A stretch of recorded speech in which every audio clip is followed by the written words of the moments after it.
Hello friends, नमस्कार। फिर स्वागत है आपका अपने YouTube channel GS exam solution में। दोस्तों, आज की इस वीडियो में हम SSC CHSL CGL MTS Delhi police constable के लिए जो आपका 2023 में एग्जाम होने वाला है उसके लिए जीके जीएस की टेस्ट सीरीज लेके आए हैं। आज ये जो टेस्ट सीरीज है 17वें नंबर की है दोस्तों।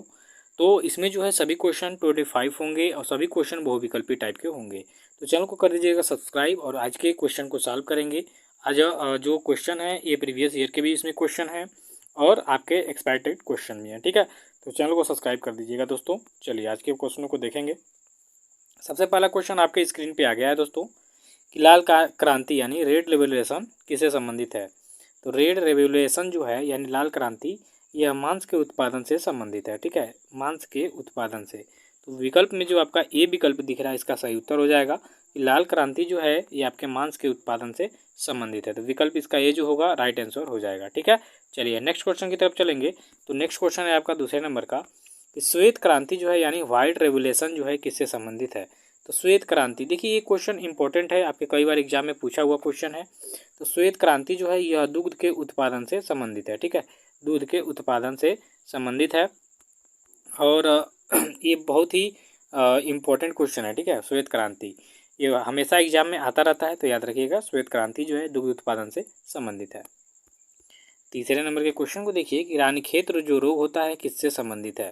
तो दोस्तों रानीखेत जो है यह प्रायः मुर्गियों में देखने को मिलता है। ठीक है, तो मुर्गियों का यह एक बहुत ही गंभीर बीमारी है रानीखेत। तो याद रखिएगा कि रानीखेत रोग जो है मुर्गी से संबंधित है। ठीक है, चलिए अगला क्वेश्चन है आपका चौथे नंबर का, राष्ट्रीय चमड़ा अनुसंधान संस्थान जो है कहाँ पर स्थित है।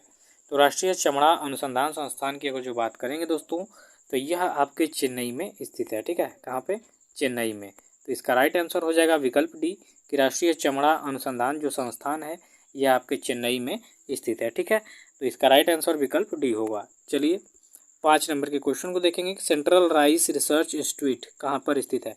सेंट्रल राइस इंस्टीट्यूट का मतलब है केंद्रीय चावल। ठीक है, केंद्रीय चावल रिसर्च सेंटर जो होता है केंद्रीय चावल अनुसंधान संस्थान। ठीक, सेंट्रल राइस रिसर्च इंस्टीट्यूट मतलब केंद्रीय चावल अनुसंधान संस्थान जो है कहाँ पर स्थित है। तो यह दोस्तों स्थित है आपके कटक में। कहाँ पे, कटक में। तो इसका राइट आंसर हो जाएगा विकल्प पे कि केंद्रीय चावल अनुसंधान संस्थान जो है आपके कटक में स्थित है, सेंट्रल राइस रिसर्च इंस्टीट्यूट।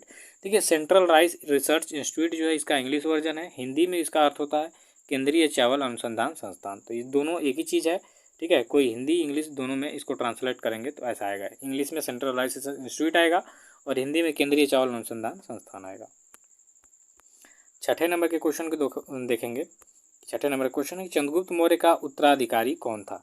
तो दोस्तों चंद्रगुप्त मौर्य का उत्तराधिकारी यहाँ पे अगर जो देखेंगे, देखिए चंद्रगुप्त मौर्य जो था यह मौर्य वंश का संस्थापक था। ठीक है, और इसके मरने के बाद, ठीक है, इसके मरने के बाद इसका जो पुत्र हुआ वो गद्दी पे बैठा। तो इसका पुत्र कौन था, बिंदुसार था, जिसे अमित्रघात के नाम से भी जाना जाता है। ठीक है, तो बिंदुसार का लड़का अशोक था। ठीक है, तो यहाँ पे चंद्रगुप्त मौर्य का उत्तराधिकारी पूछ रहा है, तो चंद्रगुप्त मौर्य का उत्तराधिकारी आपका बिंदुसार था और बिंदुसार का उत्तराधिकारी कौन था, अशोक था। ठीक है, इसका राइट आंसर विकल्प बी हो जाएगा।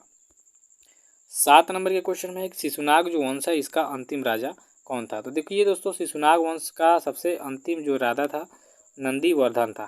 ठीक है, शिशुनाग वंश का जो अंतिम राजा हुआ यानी सम्राट हुआ वो नंदीवर्धन था। ठीक है, नंदीवर्धन के बाद जो है महापद्मनंद जो है नंद वंश की स्थापना करता है और इसका सबसे नंद वंश का अंतिम शासक रहता है घनानंद। तो याद रखिएगा तीनों क्वेश्चन तीनों लोग बहुत इंपॉर्टेंट है कि शिशुनाग वंश का अंतिम राजा तो था जो नंदीवर्धन था और इसके बाद जो है नंद वंश की स्थापना हुई जिसका ये महापद्मनंदन था और इसका सबसे अंतिम जो सम्राट हुआ घनानंद हुआ।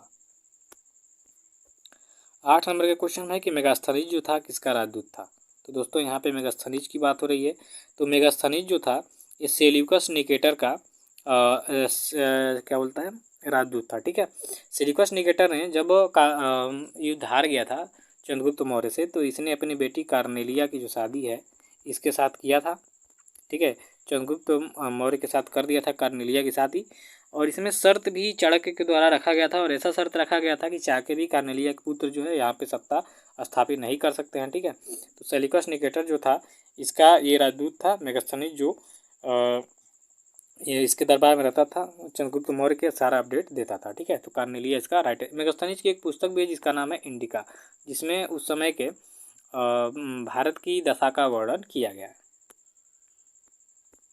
9 नंबर का क्वेश्चन देखिए, भरहुत स्तूप जो है इसका निर्माण किसने करवाया था दोस्तों? तो भरहुत स्तूप जो आपका शुंग वंश था, मौर्य वंश के बाद आया था, ठीक है। सम्राट बृहदत्त की हत्या किया था इसके सेनापति प्रधानमंत्री जो पुष्यमित्र शुंग थे, ये सेनापति इन्होंने, और शुंग वंश की स्थापना यानी शुंग वंश यानी ब्राह्मणों का, ठीक है। पुष्यमित्र शुंग जो है ब्राह्मण थे और ये बौद्ध धर्म के विरोधी थे, ठीक है। तो इन्होंने बहुत सारे बौद्ध स्तूपों का नष्ट भी किया था, लेकिन कुछ समय बाद इन्होंने भरूत स्तूप का भी निर्माण कराया था, ठीक है। तो इसका राइट आंसर हो जाएगा भरूत स्तूप का निर्माण जो है पुष्यमित्र शुंग ने कराया था। 10वें नंबर का क्वेश्चन को देखिए कि टोपी सीकर अपना जीवन निर्वाह करने वाला सुल्तान कौन था? तो दोस्तों टोपी सीकर अपना जीवन निर्वाह करने वाला जो सुल्तान था वो आपके गुलाम वंश में तो जो आपका नसीरुद्दीन महमूद था, ये था, ठीक है। तो नासिरुद्दीन महमूद जो है टोपी सीकर अपना निर्वाह करने वाला सुल्तान था। इसका राइट आंसर बी हो जाएगा। 11 नंबर के क्वेश्चन में है कि एकता प्रणाली जो है किसने चलाई थी? तो एकता प्रणाली का चलाने का जो कार्य था ये आपके इल्तुतमिश ने किया था, ठीक है। इल्तुतमिश इसने क्या किया कि एकता प्रणाली चलाई, कुतुब मीनार का जो अधूरा कार्य था उसको भी पूरा कराया, बहुत सारे नियम कानून भी बनाए थे इसने। तो एक कहने का मतलब वास्तविक संस्थापक आपका इल्तुतमिश था गुलाम वंश का, ठीक है। कुतुबुद्दीन ऐबक तो 1206 में इसने किया स्थापना किया, लेकिन 1210 तक ये मर गया, ठीक है। लेकिन इसके बाद इल्तुतमिश ने आया, इस गद्दी संभाला और बहुत सारी चीज़ों को सही किया, ठीक है। तो इसका राइट आंसर हो जाएगा एकता प्रणाली जो है इल्तुतमिश ने चलाई थी। 12 नंबर क्वेश्चन में कि अलाई दरवाज़ा जो है इसका निर्माण किसने करवाया था? तो दोस्तों अलाई दरवाज़ा का जो निर्माण है वो आपके अलाउद्दीन खिलजी ने करवाया था, जो खिलजी वंश का एक बहुत ही क्रूर शासक था, और इसने क्या किया कि अलाई दरवाज़ा का निर्माण करवाया था। तो इसका राइट आंसर हो जाएगा विकल्प डी। 13वें नंबर के क्वेश्चन में है दोस्तों कि लाल ग्रह यानी रेड प्लेनेट जो है किसे कहा जाता है? तो लाल ग्रह जो है मंगल ग्रह को कहा जाता है। याद रखिएगा रेड प्लेनेट जो है आपके मंगल ग्रह को कहा जाता है। तो इसका विकल्प ए जो होगा इसका राइट आंसर हो जाएगा। 14 नंबर के क्वेश्चन में है कि स्टेनली जो जलप्रपात है किस नदी पर स्थित है?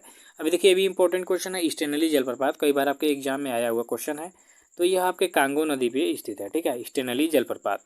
तो इसका सही उत्तर होगा विकल्प बी कि स्टेनली जो जलप्रपात है यह आपके कांगो नदी पर स्थित है, ठीक है दोस्तों। चलिए अगले क्वेश्चन में है आपका 15 नंबर के क्वेश्चन में कि नंदा देवी जो पर्वत है कहाँ पर स्थित है?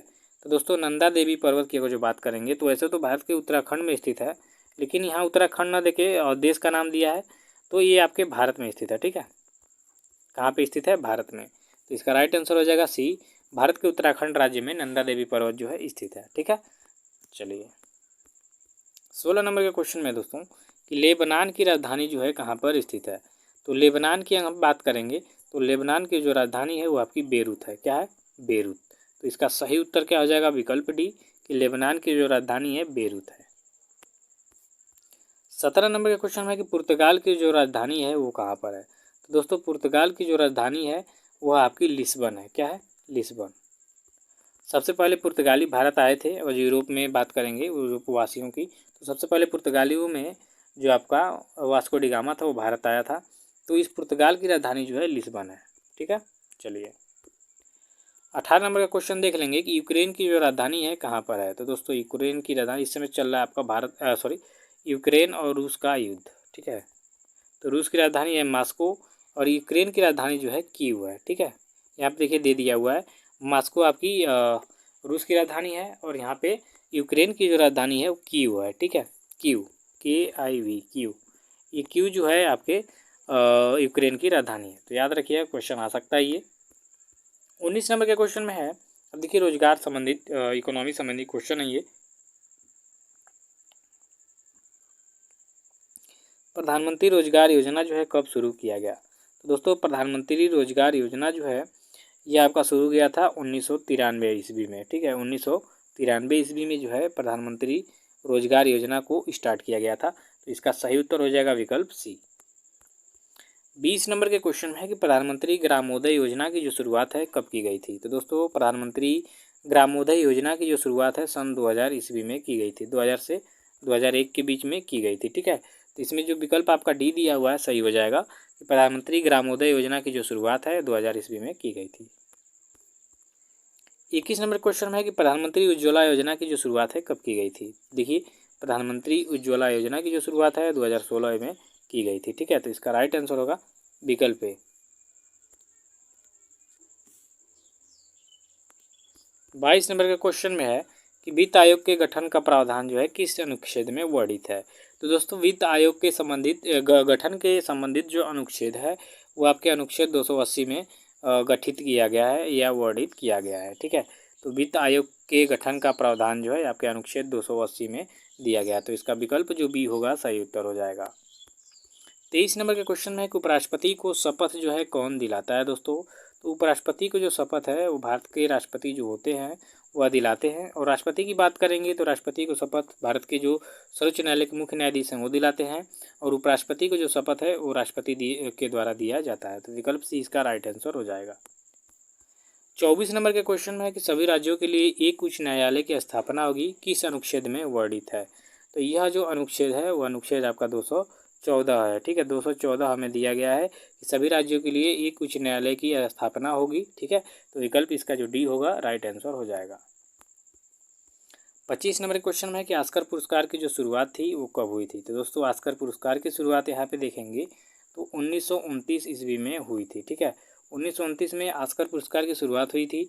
ऑस्कर जो है विश्व के सिनेमाओं में सबसे श्रेष्ठ पुरस्कार है जो दिया जाता है। अभी 2022 में नाटू नाटू सॉन्ग को भी जो एस राजामौली के द्वारा RRR जो फिल्म थी इसमें एक गाना था नाटू नाटू नाटू, इसको भी मिला था। ठीक है, तो इसका राइट आंसर विकल्प ये हो जाएगा कि ऑस्कर पुरस्कार की शुरुआत 1929 में हुई थी। तो आज के लिए बस इतना ही, मिलते हैं नेक्स्ट वीडियो में। तब तक के लिए धन्यवाद, थैंक यू सो मच।